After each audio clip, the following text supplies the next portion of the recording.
Selamat siang pemirsa, kembali bersama kami di Lintas Siang. Kami akan menemani Anda selama 15 menit ke depan.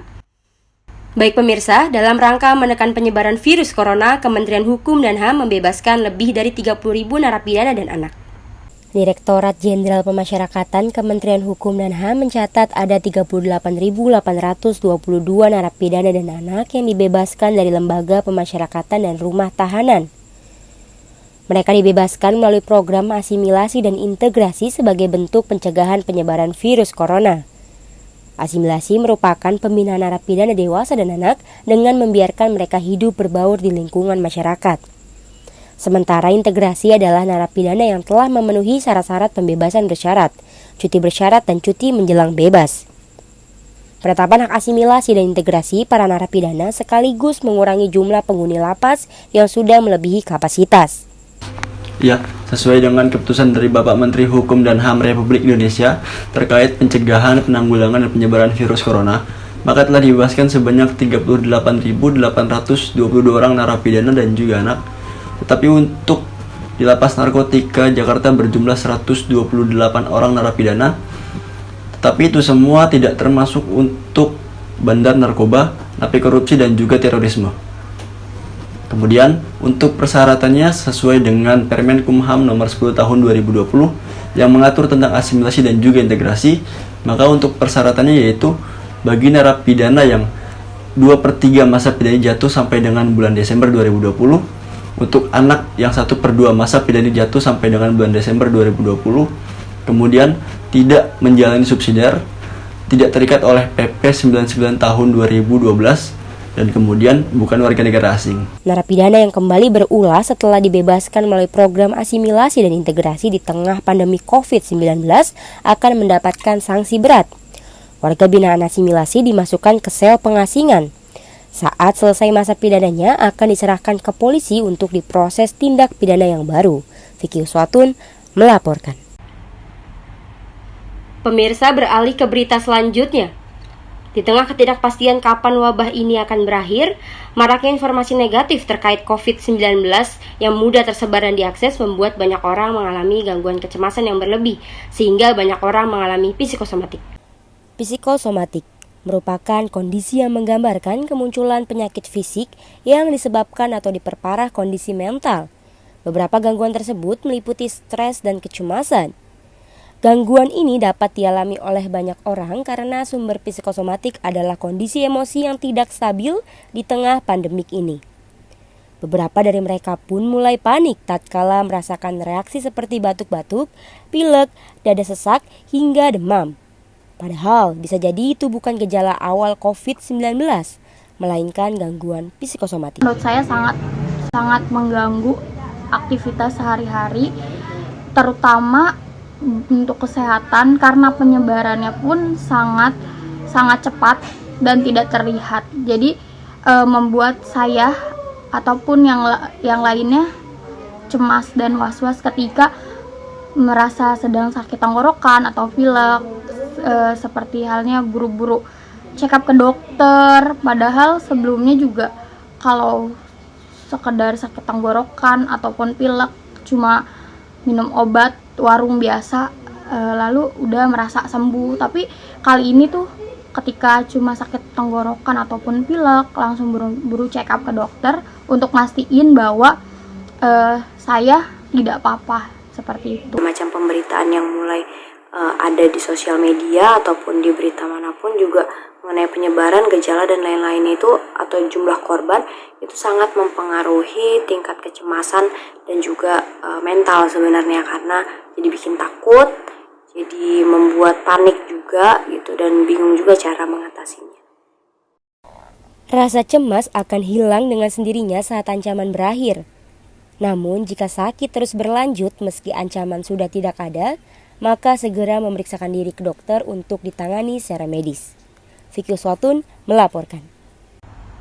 Baik pemirsa, sejumlah universitas memberlakukan kuliah online atau kuliah jarak jauh guna mengantisipasi penyebaran virus di lingkungan kampus. Pemirsa, menyikapi virus corona atau COVID-19, sejumlah universitas memberlakukan kuliah online atau kuliah jarak jauh guna mengantisipasi penyebaran virus di lingkungan kampus.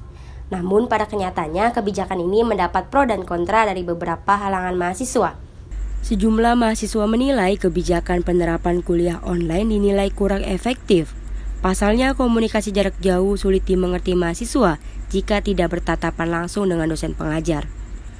Namun mengingat adanya instruksi dari pemerintah untuk tidak melakukan aktivitas di luar, tapi dilakukan di rumah saja, seperti proses belajar mengajar secara online atau tanpa tatap muka.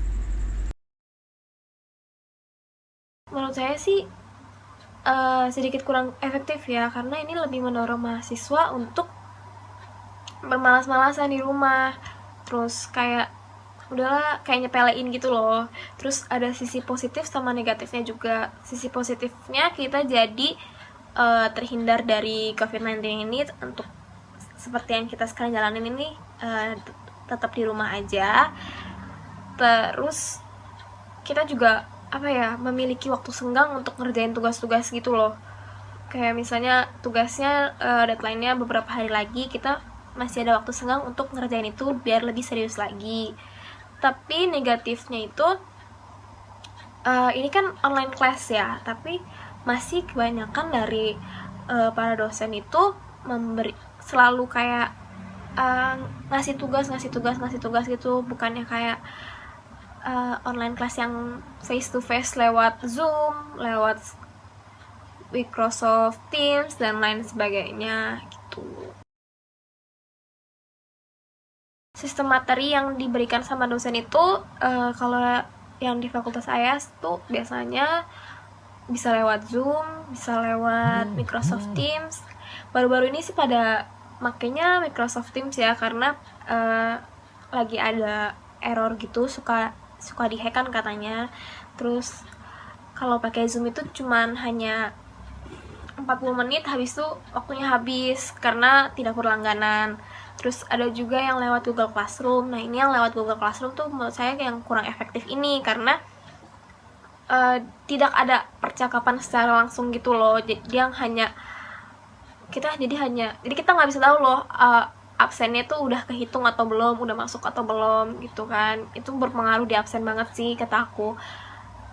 Tuh. Diharapkan kuliah online di setiap universitas di Indonesia dapat meminimalisir penyebaran virus corona. Vicky Uswatun melaporkan. Pemirsa, masih bicara mengenai virus corona. Virus ini membuat dampak yang cukup luas, salah satunya terhadap ekonomi terkait dengan kenaikan harga bawang putih dan juga jahe merah di pasar. Baik pemirsa, saat ini saya sedang berada di Pasar Jaya Cengkareng, Jakarta Barat. Maraknya virus corona yang masuk ke Indonesia membuat harga rempah-rempah seperti jahe merah dan juga bawang putih mengalami kenaikan harga, khususnya di Pasar Jaya Cengkareng ini. Jahe merah yang awalnya kisaran Rp45.000 per kilonya kini menjadi Rp100.000 per kilonya. Sedangkan untuk bawang putih yang awalnya kisaran hanya Rp30.000 per kilonya kini menjadi Rp60.000 per kilonya. Namun untuk harga cabai dan juga harga daging tetap stabil. Jahe merah diyakini dapat menangkal virus corona dan juga meningkatkan sistem kekebalan tubuh. Pedagang Pasar Jaya Cengkareng ini dapat menjual jahe merah kisaran 75 kilo per harinya. Jahe merah dan juga bawang putih menjadi laris manis di pasaran ketika wabah corona masuk ke Indonesia. Membuat warga berbondong-bondong membeli jahe merah dan juga bawang putih sehingga harga jahe merah dan juga bawang putih mengalami kenaikan harga. Saya Vicky dari Pasar Jaya Cengkareng melaporkan. Pemirsa, kenali budaya bangsa lewat beragam kain yang dipamerkan di Museum Tekstil. Di museum ini, setiap kain menyimpan ceritanya tersendiri.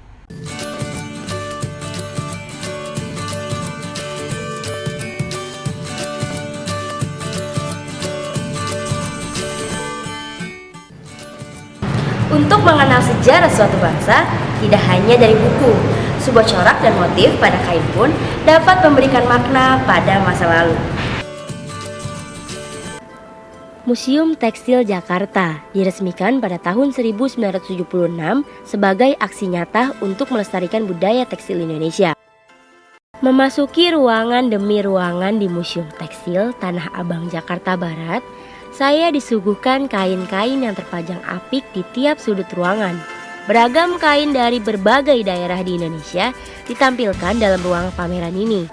Semuanya ditampilkan terbuka agar para pengunjung bisa lebih dekat mengenal beragam koleksi yang kental akan budaya Indonesia ini. Museum Tekstil tidak hanya menyimpan, mengkomunikasikan, tapi juga kita merawat kainnya juga. Karena sebagian besar koleksi dari Museum Tekstil adalah koleksi sumbangan. Jadi koleksi sumbangan kita mempunyai kewajiban untuk menjaga. Karena setiap kali nanti donatur atau sumbangsih yang memberikan sumbangan itu datang ke Museum Tekstil dan bertanya bagaimana kain saya, pasti harus dengan kondisi yang prima.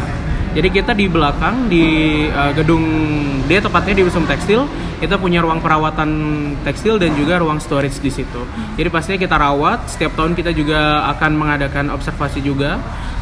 Kain-kain apa saja yang harus dikonservasi, dirawat, dan nanti kita juga bekerjasama dengan pengelola konservasi di Jakarta, PKCB, untuk melakukan perawatan kain itu sendiri.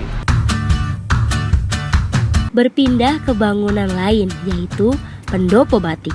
Di sini ada kegiatan menarik, yaitu belajar membatik dengan harga Rp40.000 untuk wisatawan domestik dan Rp70.000 bagi wisatawan mancanegara.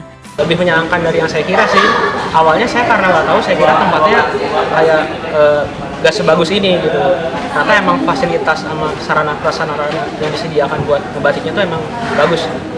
Lewat lembaran kainnya, kita diajak untuk mengenal budaya negeri ini dan tentunya untuk lebih giat mencintai. Nah, tunggu apa lagi? Museum Tekstil bisa menjadi pilihan liburan Anda bersama keluarga. Saya Vicky beserta kru yang bertugas dari Jakarta melaporkan. Baik pemirsa, Pembinaan Mental TNI Angkatan Udara mengemban tugas dan tanggung jawab membina mental prajurit dan juga pegawai negeri sipil di lingkungan Markas Besar TNI AU Cilangkap. Pembinaan mental merupakan bagian dari pembinaan personel TNI terhadap implementasi dari pembinaan kemampuan dan kekuatan TNI, yang bertujuan agar setiap prajurit dalam setiap tindakannya senantiasa dilandasi moral, semangat dan kesadaran yang tinggi, serta diserahkan untuk membentuk insan prajurit yang bertumpu pada jati dirinya, dan dibina secara selaras dan seimbang antara mental, fisik, dan intelektual. Untuk itu, tingkat kemampuan fisik dan intelektual prajurit dapat diperkuat dengan moralitas dan semangat kejuangan yang tangguh. Mental itu bagian dari 3 pembinaan, karena prajurit itu terdiri dari fisik, intelektual, dan mental. Dan kami adalah salah satu yang membina mental. Tujuannya bahwasanya kita itu membentuk ketahanan mental secara komprehensif kepada personel TNI melalui pembinaan rohani, pembinaan mental ideologi, pembinaan mental tradisi kejuangan, dan pembinaan mental psikologi. Meningkatnya kualitas mental prajurit dan juga pegawai negeri sipil dengan membangun kondisi internal prajurit sebagai kekuatan moral untuk bertugas. Vigo Swatun dari Mabes TNI melaporkan. Pemirsa, berita tadi menutup perjumpaan kita pada siang hari ini. Saya Vicky, pamit undur diri dan sampai jumpa.